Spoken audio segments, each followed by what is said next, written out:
ಎಲ್ಲರಿಗೂ ನಮಸ್ಕಾರ. ಈ ದಿನ ತಮಗೆ ಕರೆದಿರೋ ವಿಚಾರ ಏನಂತಂದರೆ, ಯೂನಿವರ್ಸಿಟಿ ಪೊಲೀಸ್ ಸ್ಟೇಷನ್ ಇನ್ಸ್ಪೆಕ್ಟರ್ ಮತ್ತು ಅವರ ತಂಡದಿಂದ ಒಂದು ಉತ್ತಮ ಕ್ರೈಮ್ ಡಿಟೆಕ್ಷನ್ ಕಾರ್ಯ ಆಗಿದೆ. ಅದರಲ್ಲಿ ವಿಶೇಷವಾಗಿ ರಾತ್ರಿ ಕನ್ನ ಕಳುವಾಗ್ತಾಯಿದ್ವು, ನೈಟ್ HBT ಅಂತೀವಿ, ಅಂಥದ್ರಲ್ಲಿ ಯಾವುದೋ ಒಂದು ರಿಮೋಟ್ ಲೀಡ್ ಸಿಕ್ಕಿತ್ತು. ಒಂದು ವೆರಿ ರಿಮೋಟ್ ಲೀಡ್ ಅಂತಂದರೆ ತುಂಬ ಪತ್ತೆ ಮಾಡಲಿಕ್ಕೆ ಅಷ್ಟೊಂದು ಪೂರಕವಾದ ಸಾಕ್ಷಿ ಇಲ್ಲ. ಅಂಥ ಒಂದು ಲೀಡ್ ಇದ್ರೂ ಕೂಡ ಇನ್ಸ್ಪೆಕ್ಟರ್ ಮತ್ತು ಅವ್ರ ತಂಡ ಆರೋಪಿಯನ್ನು ಬಂಧಿಸುವಲ್ಲಿ ಯಶಸ್ವಿಯಾಗಿದ್ದಾರೆ. ಇದರಲ್ಲಿ ಒಬ್ಬ ಆರೋಪಿಯನ್ನು ಮನೆಗಳ್ಳತನ ಮಾಡುವಂತಹ ಆರೋಪಿಯನ್ನು ಬಂಧಿಸಿ 3 ರಾತ್ರಿ ಮನೆಗಳ್ಳತನ ಪ್ರಕರಣಗಳನ್ನು ಭೇದಿಸಿದ್ದಾರೆ. ಅದರಲ್ಲಿ ವಿಶೇಷವಾಗಿ ಆರೋಪಿ ಕಳ್ಳತನ ಮಾಡಿದ್ದ around 100 gram gold, 200 gram silver ಮತ್ತು ಕೃತ್ಯಕ್ಕೆ ಬಳಸ್ತಾ ಇದ್ದ ಅವನು ವೆಹಿಕಲ್, ಬಜಾಜ್ ಪ್ಲಾಟಿನಮ್ ಬೈಕನ್ನು ಬಳಸ್ತಾ ಇದ್ದ. ಆ ವೆಹಿಕಲನ್ನು ಕೂಡ ಅವರು ಜಪ್ತಿ ಮಾಡುವಲ್ಲಿ ಯಶಸ್ವಿಯಾಗಿದ್ದಾರೆ. ಇದರಲ್ಲಿ ಎಲ್ಲರ ಗಮನಕ್ಕೆ ತರೋದೇನಂತಂದರೆ, ಈ ಮಿನಿಮಮ್ ಸೇಫ್ಟಿ ಫೀಚರ್ಸ್, ಸೆಕ್ಯೂರಿಟಿ ಮನೆಗಳ ಸುರಕ್ಷತೆಗಾಗಿ ತೆಗೆದುಕೊಳ್ಬೇಕು ಅಂತ ನಾವು ಸುಮಾರು ಸಲ ಹೇಳ್ತಾ ಇದ್ದೀವಿ. CCTV ಕ್ಯಾಮ್ರಾಗಳ ಅಳವಡಿಸ್ಕೊಳ್ಳೋದು, ಬರ್ಗ್ಲರಿ ಅಲಾರ್ಮ್ ಅಳವಡಿಸ್ಕೊಳ್ಳೋದು, ಇನ್ನೂ ಜಾಸ್ತಿ ಅವಕಾಶ ಇದ್ದರೆ ನಿಮಗೆ ಮೋಷನ್ ಡಿಟೆಕ್ಟರ್ ಬಂದಿದೆ. ಈಗ CCTVಗಳಲ್ಲಿಯೂ ಕೂಡ ನಿಮಗೆ ಜಿಯೋ ಫೆನ್ಸಿಂಗ್ ಎಲ್ಲ ಬಂದಿದೆ. ನೀವು ಮೊಬೈಲಲ್ಲಿನೇ ಕೂಡ ನೀವು ಎಲ್ಲೇ ಇದ್ದರೂ IP ಕ್ಯಾಮ್ರಾಸ್ ಇದ್ದಾವೆ.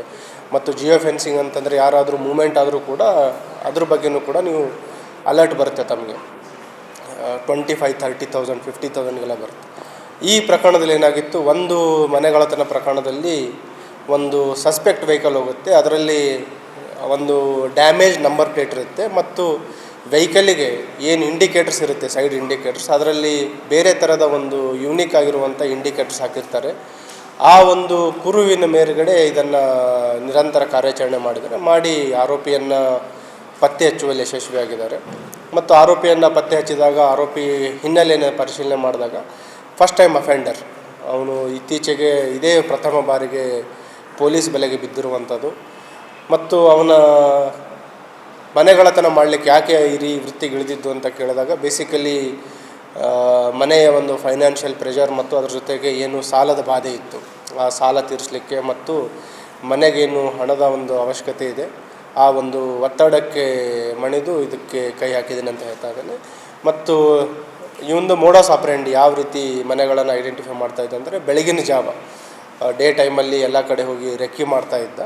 ಮತ್ತು ನಗರದ ಕೆಲವೇ ಏರಿಯಾಗಳಲ್ಲಿ ಇವನು ಆಪ್ರೇಷನ್ ಮಾಡ್ತಾಯಿದ್ದ. ಎಸ್ಪೆಷಲಿ ನಮ್ಮದು ಮಾಲ್ಗತ್ತಿ ಕ್ರಾಸು, ಫಿರ್ದೋಸ್ ಕಾಲನಿ ಮತ್ತು ಈ ಹಾಗರ್ಗ ರೋಡ್ ಇದೆ, ಆ ಏರಿಯಾದಲ್ಲಿ ಮಾತ್ರ ಹೆಚ್ಚಿನದಾಗಿ ಇವನು ಆಪ್ರೇಷನ್ ಮಾಡ್ತಾಯಿದ್ದ. ಅಲ್ಲಿ ಇವನು ವಾಸ್ತವ್ಯ ಮಾಡುವಂಥದ್ದು ಮತ್ತು ಅಪರಾಧ ಮಾಡ್ತಾಯಿದ್ದ ಆ ಏರಿಯಾಗಳಿಗೆ ಹತ್ತಿರ ಇರುವಂಥದ್ದು.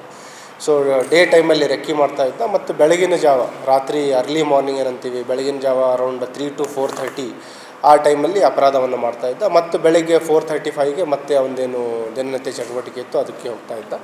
So I appreciate inspector Sushil Kumar ಮತ್ತು ಅವರೆಲ್ಲ ಕ್ರೈಮ್ ಟೀಮಿಗೆ.